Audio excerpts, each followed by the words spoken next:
Doutor Felipe, vou precisar fazer uma ablação. Mas será que existe alguma diferença de uma ablação para outra? Nesse vídeo eu vou falar tudo sobre isso. Então, se você já gosta desse conteúdo, eu já te peço um like e vem pro vídeo. Agora você pode se tornar membro oficial do nosso canal. Além de inscrito, seja membro e faça parte de um conteúdo exclusivo para você. Seja bem-vindo ao Doutor Arritmia, eu sou o Dr. Felipe Souza, médico cardiologista, especialista em arritmias cardíacas e marca-passo. O termo ablação, do verbo ablacionar, é a medida ou ação que faz a eliminação de um ponto específico no coração, em ablação das arritmias cardíacas. Existem vários tipos de arritmias cardíacas, por isso é importante saber qual é o tipo da sua arritmia cardíaca e qual será o tipo da sua ablação. Temos ablações por radiofrequência que são convencionais e também ablações que são com mapeamento eletroanatômico, chamadas também de ablações complexas. E também temos a crioablação. A crioablação é a ablação realizada não por calor, como a radiofrequência, mas sim pela lesão, pelas baixas temperaturas, congelando o tecido dentro do coração. Logo, nós temos que a ablação pode ser por radiofrequência ou então por crioablação. Mas existem algumas indicações para esses tipos de ablações. Ablações convencionais, geralmente elas utilizam a mesa de hemodinâmica, o serviço de hemodinâmica, que é onde faz o cateterismo. Todas são feitas nesse local, mas a convencional, ela utiliza da fluoroscopia, que é a radioscopia utilizando o raio-x para posicionamento dos catéteres, posicionamento do local onde será feita a ablação. Na verdade, o mapeamento que é realizado nessas condições, pouco importa a localização pelo raio-x, muito pouco ajuda. O que ajuda são os potenciais no interior do coração, onde o médico vai locar o catéter no local desejado para realizar a aplicação por radiofrequência. As ablações convencionais geralmente utilizam a fluoroscopia para esse método e também elas são consideradas convencionais porque não utilizam mapeamento tridimensional, que eu vou falar a seguir.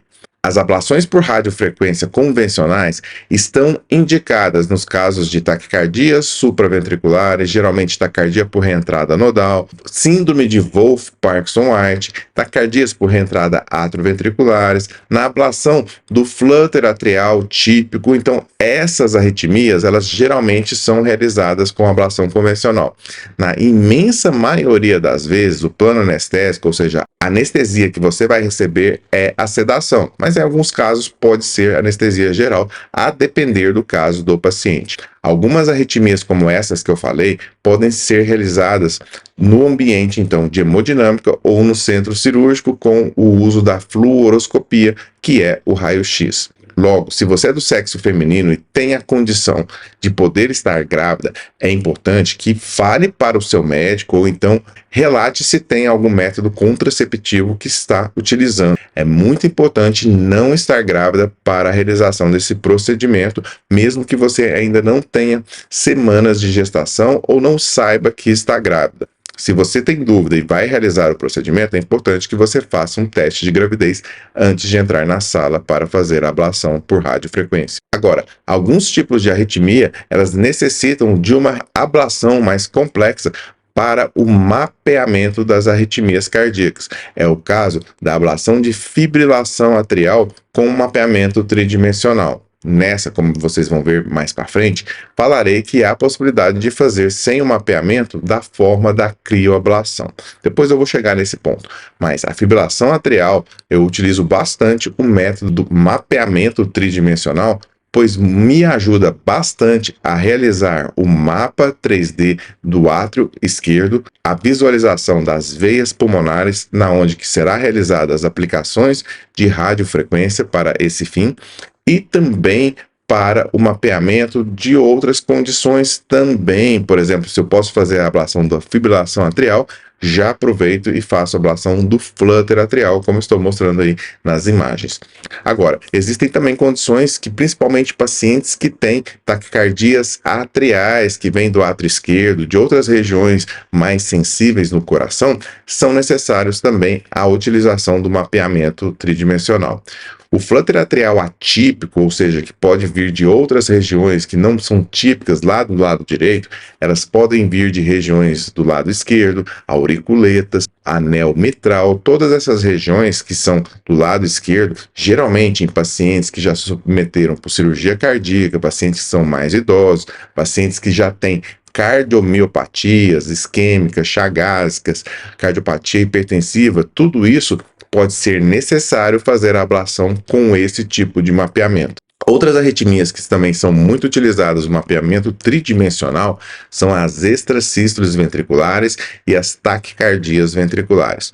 Pacientes que estão para realizar um procedimento de ablação de extrasístoles ventriculares por radiofrequência, podem necessitar do mapeamento tridimensional e é recomendado que seja feito assim, pois muitas vezes apenas o raio-x não vai solucionar o problema.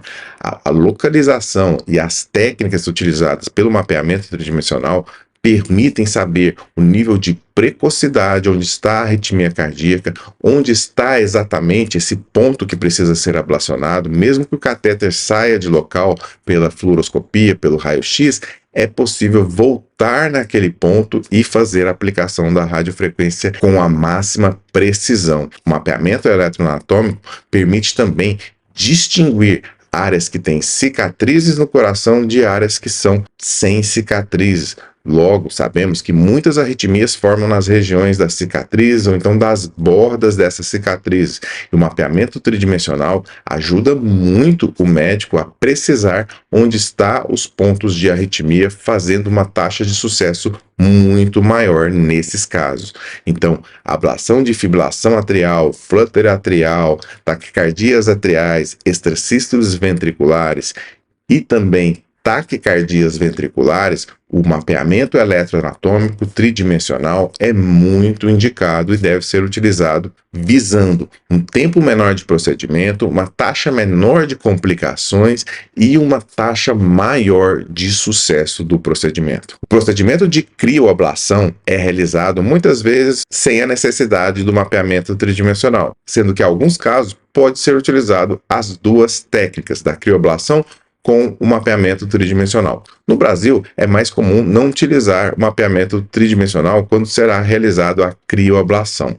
A ablação, ou seja, a cauterização desse tecido pelo gelo, pela lesão térmica do tecido que vai ser feita pelas baixas temperaturas, geralmente é indicada para vias acessórias, ou seja, o Wolff-Parkinson-White, que está muito próximo de feixes normais de condução, por exemplo, o sistema de condução normal, onde há risco de bloqueios no coração, as vias chamadas septais, anteroseptais, para-ricianas, tem indicação para fazer essa crioablação, chamamos de crioablação focal.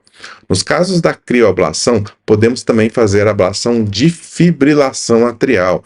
Através do balão de crioablação, são isoladas eletricamente as veias pela lesão de gelo, pela lesão do congelamento no ósseo dessas veias pulmonares, fazendo que alguns circuitos ali que são originados das veias pulmonares melhorem ou se extinguam daquele ponto onde há a gênese da fibrilação atrial. Logo, a crioablação ela tem essas duas principais indicações. Vias acessórias que são muito próximas do sistema de condução, algumas taquicardias supraventriculares do tipo taquicardia por reentrada nodal também podem ser realizadas, e também a ablação de fibrilação atrial. No Brasil, atualmente, nesse ano que eu faço esse vídeo, a crioablação está no rol de procedimentos dos pacientes liberados pela Agência Nacional de Saúde que vão ser submetidos apenas para fibrilação atrial. ablação focal, às vezes é muito difícil ainda conseguirmos por alguns convênios. Isso é um ponto aqui que eu quero chamar a atenção se você está com dificuldade de ter a crioablação. Você já percebeu que nesse canal nós falamos sobre arritmias cardíacas, marca-passo, doenças do coração e muito mais. Então, se você procura um vídeo exclusivo sobre arritmias cardíacas, nós temos uma área de membros aqui que tem um Netflix só de arritmias cardíacas para você que está sofrendo dessa doença. Isso é muito importante, pois pode te orientar, pois vídeos específicos podem até te tranquilizar em realizar o procedimento ou te informar sobre o mesmo. Não deixe de se tornar um membro do Doutor Arritmia. O mais importante desse vídeo é você entender as técnicas que são utilizadas na ablação, quais são os tipos de ablação que existem e qual é o tipo da sua arritmia. Logo, o seu médico deve ter explicado tudo isso se você for submetido a esse procedimento, e se você não sabe ainda ou ainda tem dúvidas, não deixe de conversar com ele. Ele pode te explicar corretamente, o médico eletrofisiologista, todos os passo a passo que você vai ser submetido. É muito importante que você saiba disso. Agora, se você ainda tem dúvidas, comente aqui para mim, mande sua pergunta aqui para que eu possa te ajudá-lo. Eu sou o Dr. Felipe Souza e agradeço muito a sua audiência. Gostou desse vídeo? Então dê um valeu demais. Clique aqui e dê um valeu. Você vai ajudar instituições de caridade que o Dr. Felipe ajuda. Muito obrigado por esse carinho que eu recebo aqui de vocês. Agora você pode se tornar membro oficial do nosso canal. Além de inscrito, seja membro e faça parte de um conteúdo exclusivo para você. Então, a partir de R$ 4,99 por mês, você vai ter conteúdo exclusivo com vídeos semanais só para você que é membro do Doutor Arritmia.